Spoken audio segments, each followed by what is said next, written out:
والسابقون الأولون من المهاجرين والأنصار والذين اتبعوهم بإحسان رضي الله عنهم ورضوا عنه.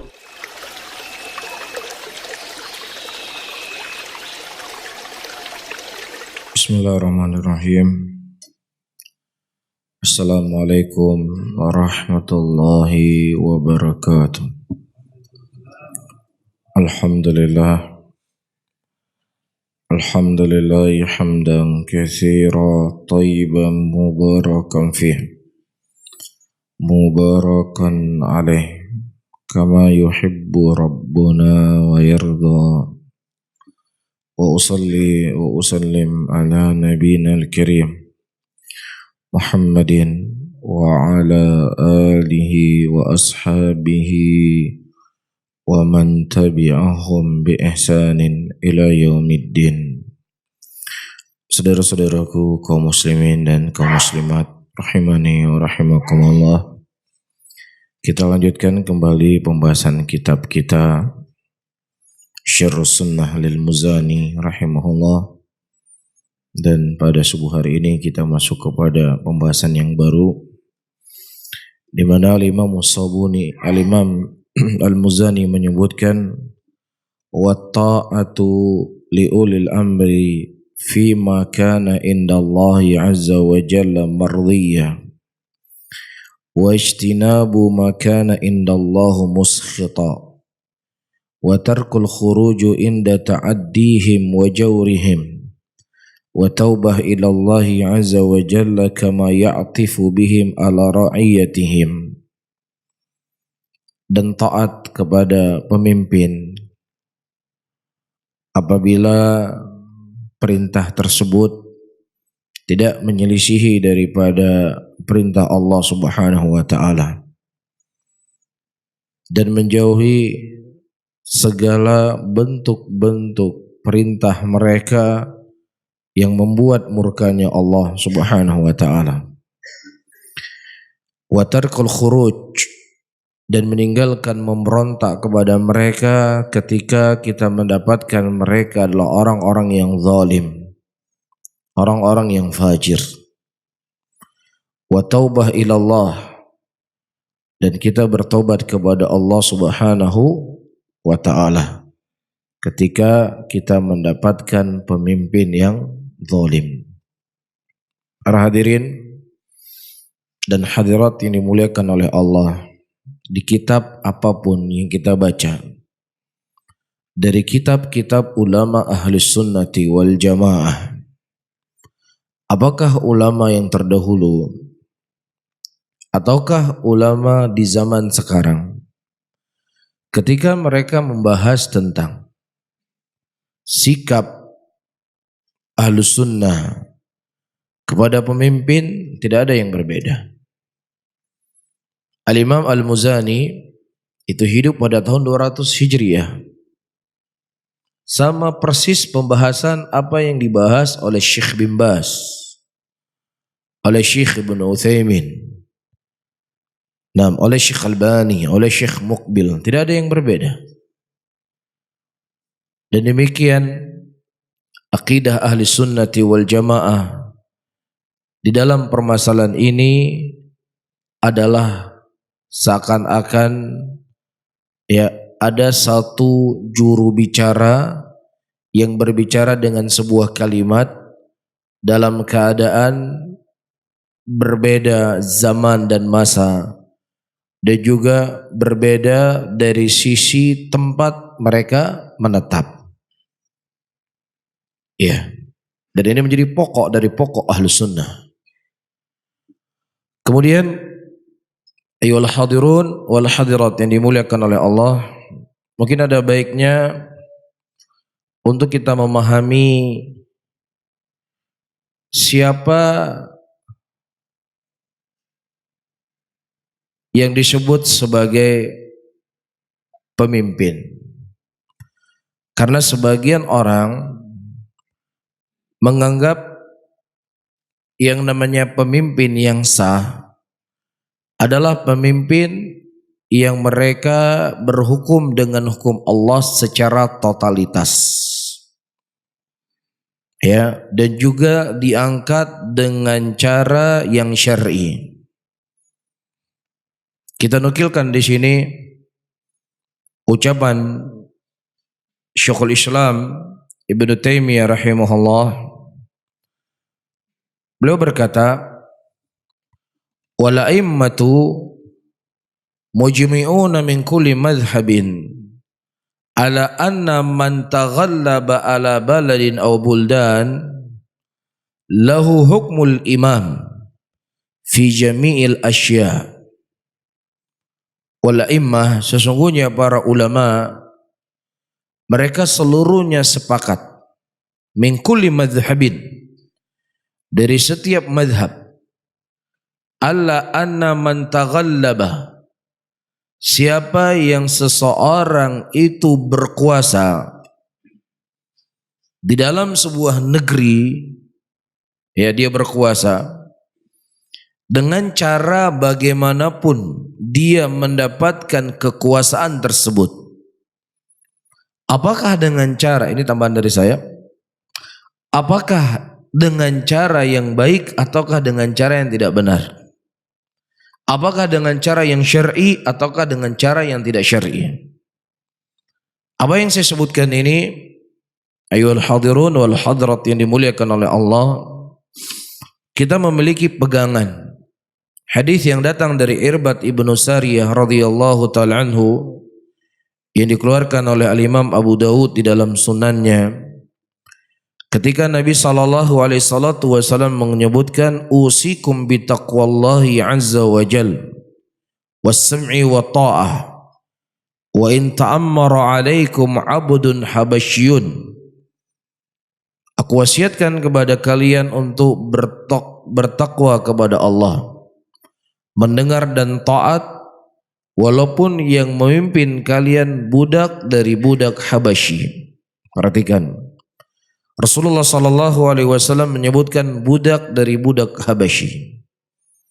Ada dua hal yang tidak sah, ya, budak itu menjadi pemimpin.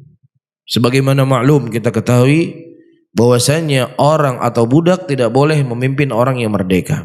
Budak tidak boleh memimpin orang yang merdeka. Ini zatnya saja dia tidak boleh menjadi pemimpin. Ya. Kedua, bagaimana mungkin seorang budak itu bisa naik jadi pemimpin sementara dia budak? Para ulama menyebutkan ada kemungkinan dia melakukan kudeta. Namun ketika dia melakukan kudeta dan berhasil dia menjadi pemimpin dalam sebuah negeri, apa kata Rasulullah? Sam'i wa ta'ah. Dengar dan taat. Kudeta bukan cara yang syar'i. Kudeta adalah dengan cara yang salah, cara yang keliru, cara yang zalim. Ya, namun ketika dia berhasil menjadi pemimpin, apa kata Rasul? Sam'i wa ta'ah.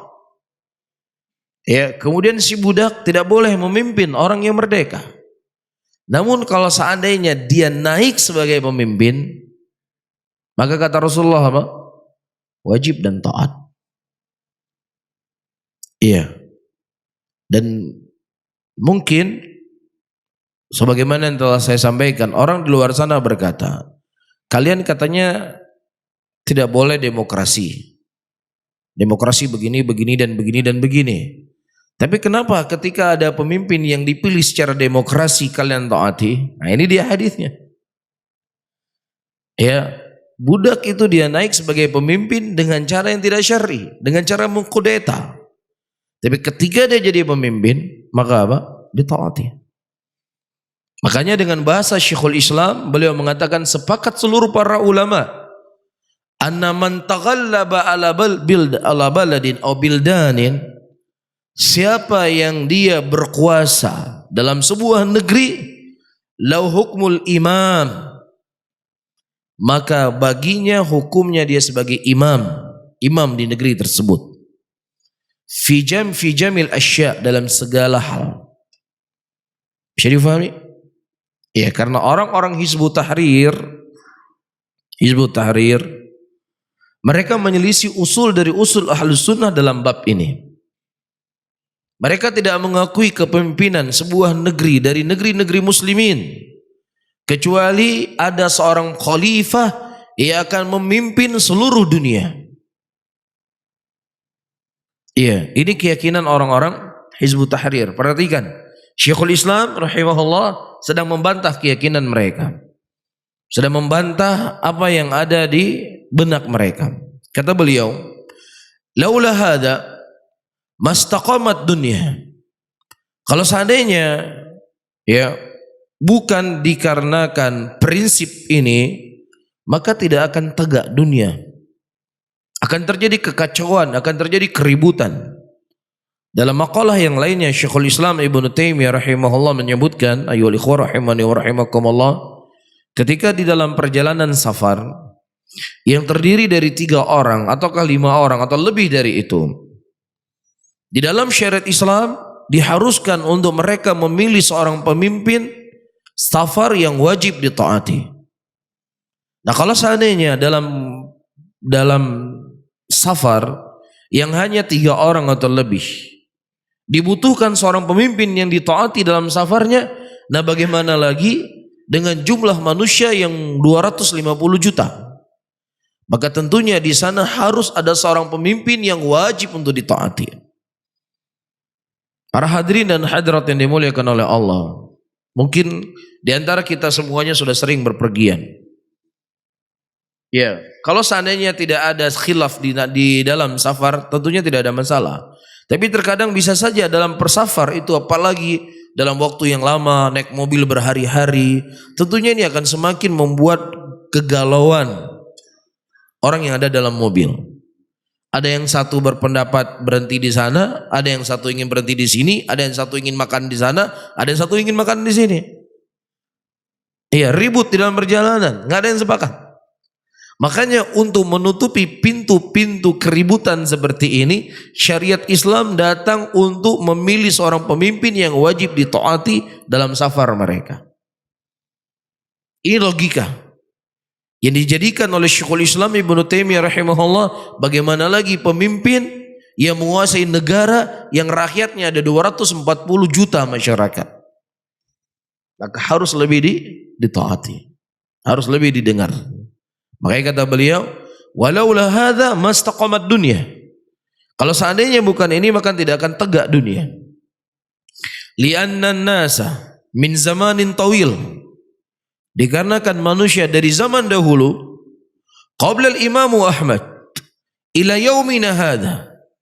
Ya, sebelum Imam Ahmad, bahkan sebelum Imam Ahmad, sebelum 200 Hijriah, ila yaumina hadza, sampai hari ini, yaitu tahun 600-an Hijriah, tahunnya Syekhul Islam, majtamau ala imamin wahidin, tidak pernah terjadi dalam negeri-negeri muslimin yang mereka memiliki satu imam di seluruh dunia yang ditaati yang bernama khalifah.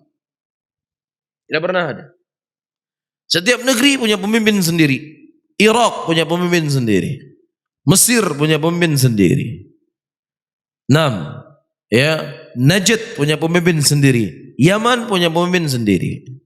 Nah, ulama-ulama yang hidup di zaman tersebut, apakah mereka mengakui kepemimpinan yang itu bukan pemimpinan satu dunia dalam dipimpin oleh satu orang? Diakui oleh tidak oleh para imam terdahulu? Diakui tidak oleh ulama terdahulu? Diakui. Imam Ahmad rahimahullah hidup di zaman pemerintah yang mendukung, melindungi dan mengambil asas negara pemikiran Mu'tazilah. Dari 3 khalifah, 3 kurun. Iya. Dan ketika itu khalifah melarang Imam Ahmad rahimahullah untuk menyampaikan hadis.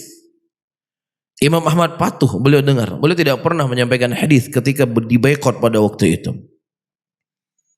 Dan juga ketika beliau dipenjara, disiksa, dicambuk. Kalau seandainya cambuk tersebut digunakan untuk mencambuk gajah, niscaya gajah tersebut akan tersungkur. Begitulah cambuk yang digunakan untuk mencambuk Imam Ahmad rahimahullah. Apakah Imam Ahmad mengajak kaum muslimin pada waktu itu memberontak kepada khalifah? Ada riwayat Imam Ahmad mengajak memberontak kepada mereka? Tidak pernah ada riwayat. Bahkan Imam Ahmad mengakui dia sebagai pemimpin. Di antara dalil yang menunjukkan, bukti yang menunjukkan Imam Ahmad mengakui mereka sebagai pemimpin dalam keadaan dia zalim, dalam keadaan dia melindungi orang-orang Mu'tazilah yang mengatakan Al-Quran itu makhluk. Ketika Imam Ahmad dikeluarkan dari penjara dalam keadaan beliau terikat dan diperhadapkan dengan Ibnu Abi Duat, Imam Ahmad mengatakan, Assalamualaikum ya Amirul Mu'minin. Assalamualaikum ya Amirul Mu'minin. Dipanggil oleh Imam Ahmad dengan apa? Amirul Mu'minin. Padahal ini yang menzalimi beliau, yang mencambuk beliau, yang memenjarakan beliau. Tapi Imam Ahmad menyebutkan ya Amirul Mu'minin. Diakui oleh Imam Ahmad dia sebagai pemimpin? Diakui. Iya, dan ini sudah menjadi pokok dari pokok usul Ahlus Sunnah dari zaman dahulu. Ya, dan saya tegaskan kembali, inilah di antara hal yang tidak diakui oleh Hizbut Tahrir. Hizbut Tahrir tidak mengakui kepemimpinan sebuah negeri sampai negeri seluruh dunia itu dipimpin oleh seorang pemimpin. Ya, adapun pemimpin Indonesia pemimpin, Malaysia punya pemimpin itu tidak diakui. Jadi menyelisih apa yang telah datang dari imam kita, dari ulama-ulama terdahulu dalam masalah ini. Mafhum ya? Taib. Kemudian majtamu ala imam wahid wala ya'rifuna ahadan minal ulama dzakara anna syai'an minal ahkam la yasi ilal bil imam. Dan juga tidak diketahui seorang pun dari ulama yang menyebutkan sesuatu tentang permasalahan ini. Dalam arti kata, tidak ada satupun ulama yang mengatakan tidak sah kepemimpinan kecuali kepemimpinan yang dipimpin oleh seorang pemimpin yang menguasai dunia. Tidak pernah ada. Syekhul Islam adalah seorang yang mutalli, seorang yang banyak membaca, orang yang banyak pengetahuannya. Tapi kalau seandainya saya mengatakan tidak pernah ada dari pengetahuan yang saya ketahui bahwasanya ada ulama yang menyebutkan demikian, siapa Anda? Berapa buku yang Anda baca? Hah? Tidak bisa diakui kalau kita yang menyebutkan. Tapi sekarang yang menukilkan siapa? Syekhul Islam Ibnu Taimiyah rahimahullahu ta'ala. Bisa difahami oleh ikhwan? Jelas ya? Dan apa yang disebutkan oleh Syekhul Islam Ibnu Taimiyah rahimahullah, ya, itu sama persis apa yang disebutkan oleh muridnya Al-Imam Syafi'i. Berbeda enggak? Hah? Apa yang antum dengar di kajian-kajian ustadz-ustadz? Ustadz dari manapun datang, selama ustadz itu dari kalangan Ahlus Sunnah, apakah lulusan Madinah, apakah lulusan Yaman, ataukah lulusan Mesir, ataukah lulusan pondok di Indonesia, tidak ada beda usul mereka ini. Ini usulnya mereka. Iya, wa tarqul khuruj inda ta'adihim wa jawrihim. Tidak memberontak kepada mereka ketika mereka adalah pemimpin-pemimpin yang zalim. Ayyuhal ikhwah rahimani wa rahimakumullah. Nah, di zaman Anas bin Malik radhiyallahu ta'ala anhu, dan sering kita sampaikan dan kita ingatkan kembali. Ya. Di antara kesalahan dan kekeliruan atau penyimpangan tepatnya yang dilakukan oleh Hajjaj bin Yusuf adalah apa? Dia mengakhirkan solat dari waktunya. Mengakhirkan solat dari waktunya. Di masjid-masjid tidak boleh dikumandangkan azan di awal waktu. Enggak boleh. Iya, boleh di masjid dikumandangkan azan zuhur ketika sudah mendekati waktu asar. Di masjid boleh dikumandangkan azan asar ketika sudah mendekati waktu maghrib. Ini zalim atau tidak? Hah? Mana yang lebih zalim? Ya, pemimpin yang menaikkan BPJS, menaikkan bensin, dengan pemimpin yang mengakhirkan solat dari waktunya dan tidak boleh dikumandangkan azan di awal waktu. Mana yang lebih zalim? Hah? Mana yang lebih zalim? Nomor 2 lebih zalim, kan begitu? Iya. Dan Nabi SAW telah mengingatkan para sahabatnya. Apa yang kalian lakukan, kata Rasulullah SAW, kalau ada pemimpin yuakhiruna salata ala waqtiha, Bagaimana sikap kalian kalau seandainya kalian mendapatkan pemimpin yang mengakhirkan sholat dari waktunya? Kemudian para sahabat mengatakan, Wallahu rasuluhu a'lam. Ya Rasulullah, apa bimbingan engkau ketika kami mendapatkan pemimpin seperti yang kau khabarkan? Perhatikan kata Nabi SAW, dan ini tentunya ya sangat berat bagi orang-orang yang memang sudah tertanam penyakit-penyakit, bibit-bibit khawarij dalam hatinya. Berat sekali. Karena memang kebenaran itu adalah sesuatu yang berat dan pahit. Al-haqqu dhalatul mu'min, itu bagi orang yang beriman.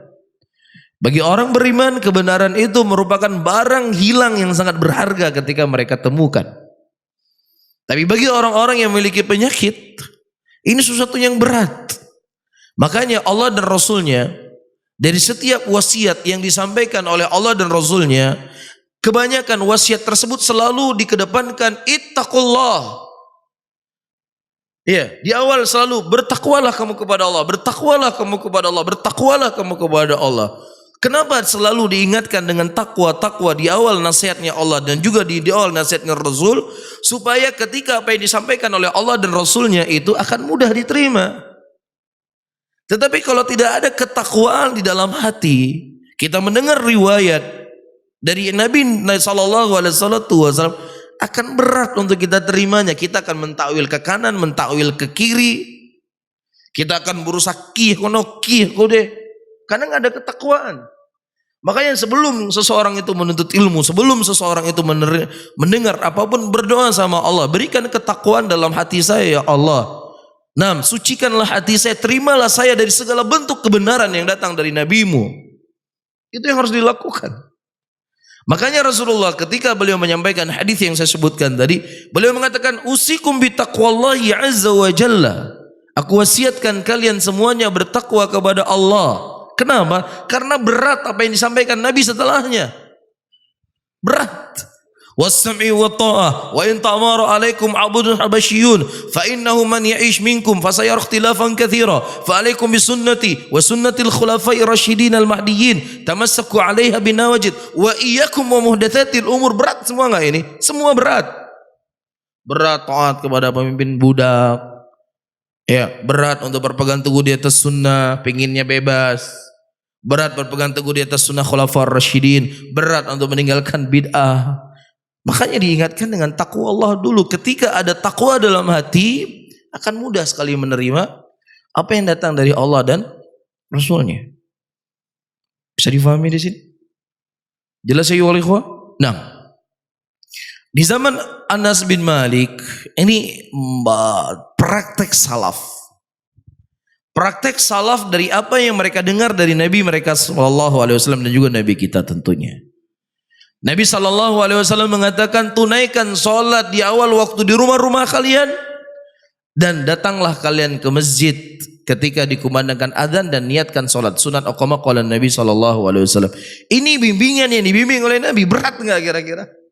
Masa ada pemimpin yang mengakhirkan sholat, bukannya kita lawan, bukannya kita sikat, bukannya kita demo, bukannya kita ini dan itu, tetapi disuruh sholat di rumah. Pas masuk waktu sholat di rumah. Nanti ketika dikumandangkan adzan, kamu berangkat ke masjid, sholat di belakang mereka, niat sholat sunat. Ini ajaran apa ini seperti ini? Hah? Bimbingan macam apa ini? Bimbingan orang-orang pengecut, kan begitu buat sebagian orang. Tapi buat orang-orang yang mau menerima apa yang datang dari Nabi SAW, inilah bimbingan yang akan memberikan kebaikan. Dengannya terjaga darah muslimin. Yang dengannya terjaga dunia. Dan demikian yang dipraktekkan oleh Anas bin Malik radhiyallahu taala anhu setelah wafat Nabi Muhammad sallallahu alaihi wasallam. Ketika datang orang-orang kepada Anas bin Malik mengadu ini bagaimana Hajjaj bin Yusuf mengakhirkan salat dari waktunya. Dia membunuh ulama dan beraneka ragam. Apa yang mereka laporkan kepada Hajjaj bin Yusuf? Tentang Hajjaj bin Yusuf, Anas bin Malik radhiyallahu taala anhu dengan tegas beliau menyampaikan, la ya'ti zamanun illa ba'dahu syarrun minhu. Tidak datang sebuah zaman kecuali zaman setelahnya lebih jelek dari zaman sebelumnya.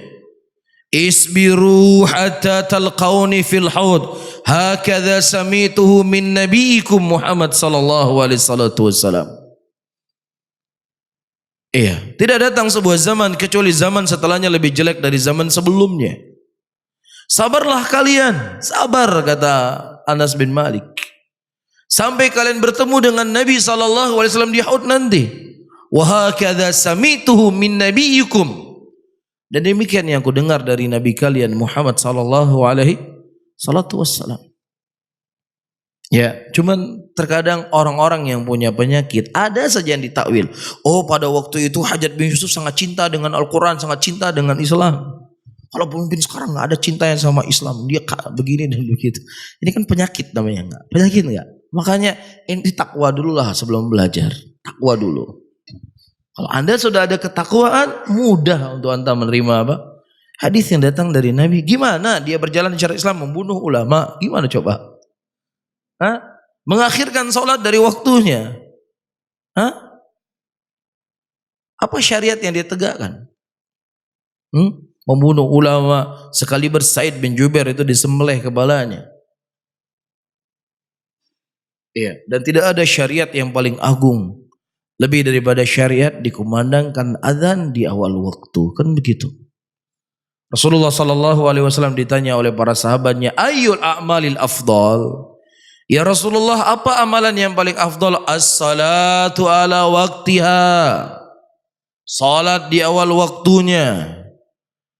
Ya, apalagi kemudian melarang masjid-masjid muslimin mengumandangkan azan di awal waktu. Tentunya ini kezaliman yang sangat besar. Tapi demikianlah yang dibimbing oleh Nabi sallallahu alaihi wasallam. Mafhum di sini? Baik. Kemudian ayyuhal ikhwah rahimani wa rahimakumullah, saya membaca matan dari Al-Imam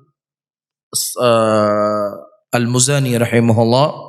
Kita lihat sedikit di sini apa yang disebutkan oleh Syekh Abdul Razak hafizahullahu taala. Fatajibu ta'atu waliyul amr ma lam yu'mar bi ma'siyatin kama qala ta'ala ya ayyuhalladzina amanu atii'ullaha wa atii'ur rasul wa uli amri minkum. Maka wajib taat kepada pemimpin selama mereka tidak mengajak kepada maksiat. Karena Allah menyebutkan dalam Al-Quran, hai orang-orang yang beriman, taatlah kepada Allah dan taatlah kepada Rasul wa uli amri minkum. Perhatikan ayatnya. Ya ayyuhalladzina amanu ati'ullah. Allah datangkan di sini fiil ati'u, taatilah kalian Allah. Wa ati'ur rasul, dan taatilah kalian Rasul. Ketika Allah menyebutkan wa uli amri minkum, Allah tidak menyebutkan wa ati'u ulil amri minkum, tidak disebutkan. Tetapi langsung disebutkan wa uli amri minkum. Ini menunjukkan bahwasannya ketaatan kita kepada pemimpin adalah ketaatan dalam hal-hal yang tidak bertentangan dengan perintah Allah dan tidak bertentangan dengan perintah Rasul sallallahu alaihi wasallam. Kalau seandainya perintah mereka bertentangan dengan perintah Allah dan Rasulnya, maka tidak ada ketaatan kepada mereka dalam perkara maksiat. Namun, apakah kita boleh memberontak kepada mereka ketika mereka mengajak kita kepada maksiat? Tetap tidak boleh. Bedakan di antara memberontak, tidak mengakui kepemimpinan mereka, dengan tidak taat dalam masalah apa? Yang mereka mengajak kita kepada maksiat. Dan ini juga harus difahami dengan bijak ayyuhal hadirun wal hadirat yang dimuliakan oleh Allah. Indonesia, ya, memang betul Indonesia tidak menerapkan hukum Islam 100%. Sepakat enggak? Kita semua sepakat, bahkan pemerintah juga demikian mengatakan, Indonesia tidak berjalan di atas hukum Islam 100%. Tetapi menafikan hukum Islam di Indonesia, tidak ada satupun hukum Islam di Indonesia, maka juga keliru, salah. Pemerintah telah menetapkan hukum Islam di Indonesia dalam beberapa hal. Pertama, dalam masalah urusan nikah. Ditegakkan hukum Islam enggak dalam urusan nikah di KUA? Ada disuruh antum nikah mut'ah di KUA? Ada. Kan tetap ada walinya, ada saksi, ada mahar, ada ijab dan ada qabul. Ini hukum Islam atau tidak? Hukum Islam. Iya, di negara kita, di pengadilan agama ditegakkan nggak hukum waris? Hah? Bagaimana dibagi hukum waris? Apakah sesuka atau hukum yang telah ditetapkan dalam Islam? Hukum ditetapkan dalam Islam. Ada hukum Islam nggak di negeri ini? Ada hukum Islam. Ya, dalam masalah waris, dalam pernikahan, dalam masalah haji diatur oleh pemerintah. Begitu juga dalam permasalahan masuknya bulan Ramadan, masuknya hari raya Idul Fitri, pemerintah memakai hukum Islam atau tidak?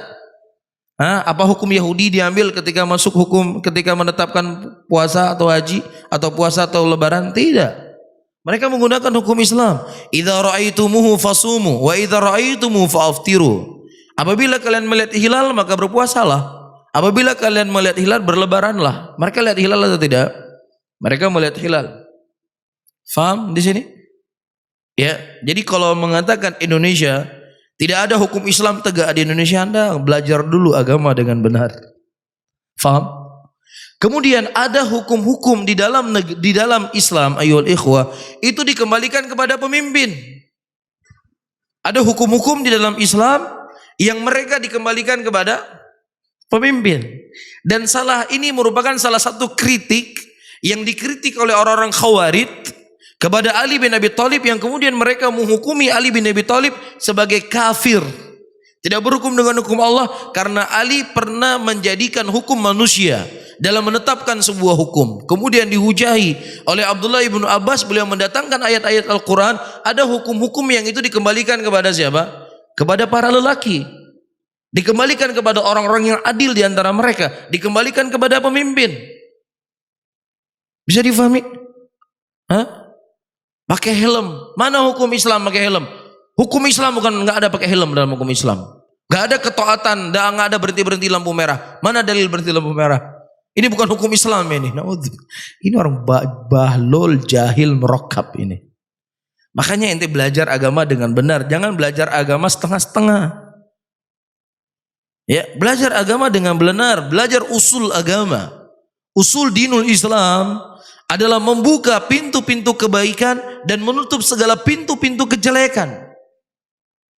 Iya, apa saja ketetapan yang ditetapkan oleh pemerintah yang memang tidak ada dalil dari Al-Quran dan Sunnah, tetapi usul agama mendukung, maka itu bagian daripada hukum dalam agama Islam. Iya, pakai helm. Apa ini hukum Yahudi ini pakai helm? Mas, dari mana hukum Yahudi pakai helm? Rasulullah ketika perang itu pakai topi besi supaya kepalanya bisa terlindungi. Iya, dan juga dalam agama Islam Allah mengatakan wala tulqu bi aidikum ila tahlukah wa ahsinu innallaha yuhibbul muhsinin. Jangan kau campakkan dirimu dalam kehancuran, berbuat baiklah pada dirimu sendiri. Sesungguhnya Allah mencintai orang-orang berbuat baik. Ketika Anda jatuh dari kendaraan Anda, dari motor Anda, maka ia akan bisa memberikan mudarat pertama kali apa? Kepala Anda. Ini alat vital, kan begitu? Nah, supaya untuk melindungi kepala agar tidak mendapatkan mudarat dari hal yang membuat kita jatuh, disuruh pakai helm. Helmnya sudah ada aturan dalam negara, helm yang tebal dan lain sebagainya. Ini baik atau tidak? Didukung tidak oleh Islam?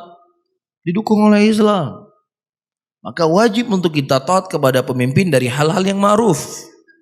Makanya saya sering melihat ikhwah-ikhwah terkadang naik motor jarang pakai helm, apalagi sudah malam-malam hari. Ya kita sebagai seorang penuntut ilmu, sebagai orang yang berusaha untuk menjalankan sunnah Rasulullah, seharusnya kita menjadi contoh buat masyarakat kita.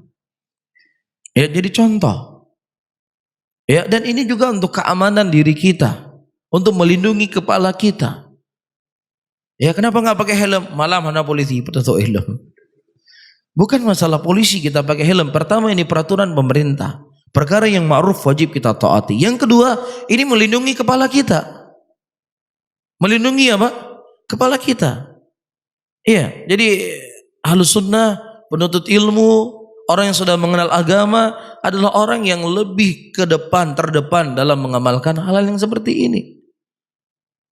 Bisa difahami ya? Nah, yang anehnya lagi, si bapak dipakein helm, ibu dipakein helm, anaknya nggak dipakein helm. Ustaz, nggak ada peraturan anak pakai helm di polisi. kalau ente jatuh, ente sudah capek nggak hidup di dunia, sudah 40 tahun, 50 tahun udah capek kan? Kalaupun sakit-sakit jatuh, geger otak ya sudahlah, memang sudah dekat mati. Lah anak ente masih umur 6 tahun, masih umur 5 tahun, masih umur 7 tahun.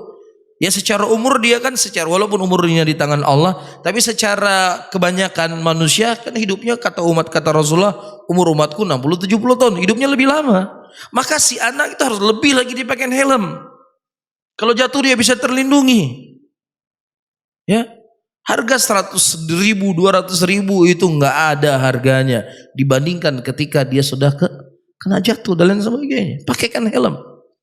Pakaikan helm. Kalau Anda cinta kepada anak Anda, pakaikan helm 200.000 untuk melindungi kepalanya. Iya, melindungi hal yang menjadi alat vital untuknya. Jelas ya ikhwan? Jadi hukum-hukum seperti ini ya memang tidak ada dalam Al-Quran. Pakai helm. Tapi usul agama. Makanya saya sebutkan tadi, orang-orang yang memang belajar agamanya dengan modal semangat, Indonesia ini nggak ada hukum Islam, ini hukum togut semuanya. Di mana hukum togut semuanya? Ada hukum-hukum yang itu kembali kepada pemerintah. Pemerintah menetapkan sebuah hukum dengan hukum ta'zir. Kembali kepada pemerintah. Apa yang dihukumi oleh pemerintah? Dipenjara sekian tahun, dipenjara sekian tahun, atau dibunuh mati. Itu kembali kepada pemerintah. Ada memang di sana hukum yang telah ditetapkan dalam agama. Iya, yang membunuh diqisas. Iya, yang berzina, yang dia sudah menikah dirajam. Ini hukum Islam. Ya, nah beberapa hal inilah yang tidak diterapkan oleh mereka. Nah, apakah ayyuhal ikhwah dikarenakan ada beberapa hukum Islam tidak diterapkan oleh mereka kemudian kita memberontak kepada mereka? Hah? Ini akalnya tidak sehat. Ya, dia ingin mengorbankan keamanan, ketentraman, kedamaian, apa yang telah dirasakan di negeri ini karena dengan dalih tidak berhukum dengan hukum Allah. Padahal di sisi yang lainnya seperti yang saya sebutkan tadi. Mafhum di sini? Ya, dan juga saya sering mengingatkan orang-orang yang hari ini tidak puas kepada pemimpin, yang suka mengkritik pemimpin, yang suka mencela pemimpin, tidak ada jaminan kalau seandainya hidup di zaman Utsman bin Affan, di zaman Ali bin Abi Thalib, mereka tidak mengkritik. Buktinya Ali bin Abi Thalib dibunuh oleh para orang yang punya pemikiran seperti hari ini sama. Dibunuh Ali bin Abi Thalib. Utsman juga dibunuh. Karena apa? Tidak adil, tidak berhukum dengan hukum Allah, zalim, korupsi dan lain sebagainya. Itu yang dituduhkan kepada orang-orang yang sudah dijamin masuk surga. Bisa difahami ya? Nah, wallahu ta'ala alam bisawab. Mungkin ini bisa kita sampaikan, insyaallah kita lanjutkan pada pertemuan yang akan datang. Baik, saya akhiri, Allahumma shalli ala Muhammadin wa ala alihi wa ashabihi wa man tabi'ahum bi ihsanin ila yaumiddin. Wassalamualaikum warahmatullahi wabarakatuh.